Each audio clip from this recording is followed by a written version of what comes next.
بسم اللہ الرحمن الرحیم۔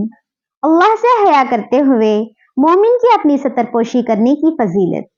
سالم بن عبداللہ بیان کرتے ہیں، میں نے ابو ہریرہ رضی اللہ تعالی عنہ سے سنا، انہوں نے بیان کیا کہ میں نے رسول اللہ صلی اللہ علیہ وسلم کو فرماتے ہوئے سنا، میری تمام امت کو معاف کیا جائے گا سوائے ان کے جو کھلم کھلا گناہ کرنے والے ہیں، اور کھلم کھلا گناہ کرنے میں یہ بھی شامل ہے کہ ایک شخص رات کو کوئی گناہ کا کام کرتا ہے، اس کے باوجود کہ اللہ نے اس کے گناہ کو چھپا دیا تھا، مگر صبح ہوتے ہی وہ کہتا پھرے کہ اے فلاں، میں نے کل رات فلاں فلاں برا کام کیا تھا۔